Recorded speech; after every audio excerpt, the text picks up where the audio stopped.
नमः सिद्धेभ्य। मेरा नाम अतिशय जैन, मुजफ्फरनगर निवासी। मैं आचार्य अकलंक देव जैन न्याय महाविद्यालय का छात्र हूँ। कक्षा 12वीं में अध्ययनरत हूँ। आज की इस गोष्ठी में मेरा विषय है जैन श्रुत पंचमी महापर्व की आवश्यकता एवं लाभ।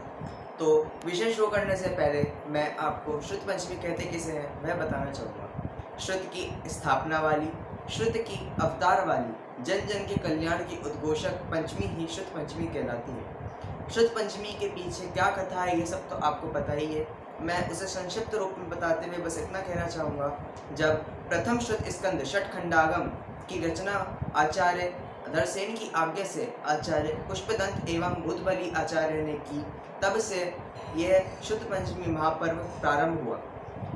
तो इस श्रुत पंचमी महापर्व को मनाने की आवश्यकता क्या है, उस विषय को चालू करने से पहले मैं कुछ बात आपको बताना चाहूँगा। यह श्रुत पंचमी महापर्व मनाना बहुत ही ज़्यादा आवश्यक है, क्योंकि श्रुत पंचमी कहना किसे कि श्रुत की रक्षा करना, वही श्रुत पंचमी असली में माना गया। श्रुत अर्थात जिनवाणी, अर्थात जिनेंद्र देव की वाणी। अब जिस वाणी से आत्महित हो, जिस वाणी से अपना कल्याण हो, उस वाणी की अगर हिफाजत प्राण देकर भी की जाए तो वह असल में श्रुत पंचमी महापर्व कहलाएगी। अब देखा जाए, हमारे पास भौतिक रूप से तो जिनवाणी उपलब्ध हो गई है, परंतु अगर उस जिनवाणी की हमने रक्षा ही नहीं करी, उसकी सुरक्षा नहीं की गई, वो अलोप हो गई, तो वह किस काम की। अर्थात हमें ऐसी जिनवाणी की भी, ऐसी वाणी, ऐसी श्रुत की हमें रक्षा करनी चाहिए, वही असल में श्रुत पंचमी कहलाएगी।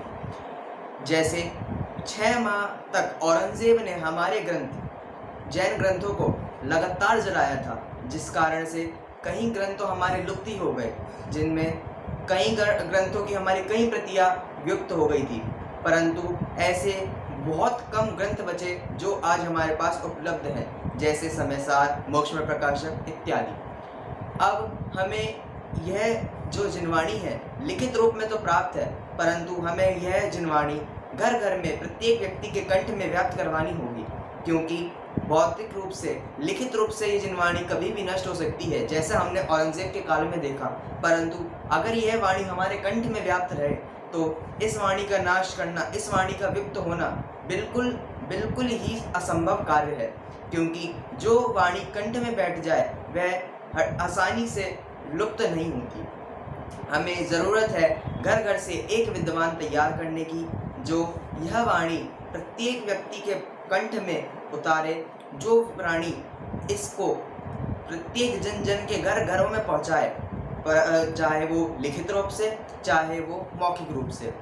और हमें जितनी भी अपने श्रुत स्कंद अभी हमारे पास उपलब्ध हैं, उन सबको प्रत्येक भाषा में अनेक प्रतियां उनकी छपवानी चाहिए, जिस कारण वह अगर एक लिपि भी अगर उसकी विलुप्त हो जाए, परंतु उसकी दूसरी लिपि हमारे पास उपलब्ध रहे।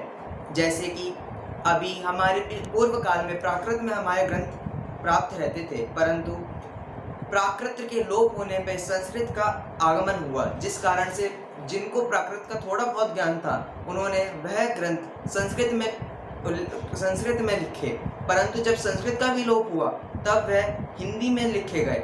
अब जब हिंदी का भी लोप होने लग रहा है, तब वह ग्रंथ हमारे पास अगर उपलब्ध ही ना हो, अगर उपलब्ध हो भी और समझ में ना आए, तो वह किस काम के। जैसे दक्षिण भारत में हम जाएं तो वहाँ पर हमें सैकड़ों ताड़पत्र मिलेंगे, जिनकी भाषा समझना असंभव कार्य है, वह मात्र दर्शन योग्य ही रह जाते हैं। इसलिए हमें जितनी भी भाषाएं समझ में आती हैं, उन सब भाषाओं से अपने अनेक ग्रंथों को, या जो कोई जानकार हो उससे इन ग्रंथों की प्रतियां छपवानी चाहिए। हर भाषा में इस ग्रंथ की प्रतियां, इस ग्रंथ नहीं, प्रत्येक ग्रंथ की प्रतियां होनी चाहिए।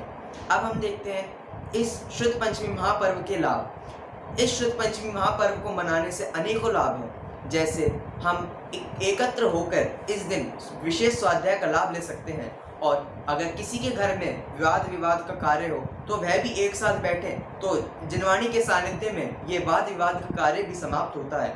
जिनवाणी हमें चलना कैसे, 4 पैर आगे की भूमि देख के चलना, बोलना कैसे, हित मित वचन प्रिय बोलना, खाना कैसे, रात्रि भोजन नहीं खाना, अभक्ष्य नहीं खाना, पीना कैसे, अनछना जल नहीं पीना, मर्यादा का जल पीना, चलना कैसे, बैठना कैसे, जीवों की हिंसा ना करना, इत्यादि बातें हमें जिनवाणी ने सिखलाई। जीवन जीने की कला हमें जिनवाणी ने सिखलाई। यहाँ तक कि कैसे मरना कि समाधि मरण का प्राप्त होकर मरना, समाधि मरण पूर्वक मरना, वह सही मृत्यु कहलाई। ऐसी ऐसी बातें हमें जिनवाणी ने अपने जीवन में सिखलाई। तो हम भी इस शुद्ध पंचमी के अवसर पर प्रतिज्ञा लें कि पूरे वर्ष में हम कोई भी एक ग्रंथ अपने कंठस्थ जरूर करें, चाहे वो छैडाला हो, तत्वार सूत्र हो, मोक्षमय प्रकाशक हो, कोई भी ग्रंथ हो, परंतु वह एक वर्ष के अंदर हम कंठस्थ करें और ये प्रतिज्ञा आगे 3 जनों को और बताएं, जिससे हमारे शुद्ध सुरक्षित रहें और ये शुद्ध पंचमी पर्व मनाना सार्थक रहे। इसी मंगलवाणी के साथ मैं अपनी वाणी को विराम देता हूँ। जय श्री। बोल रहा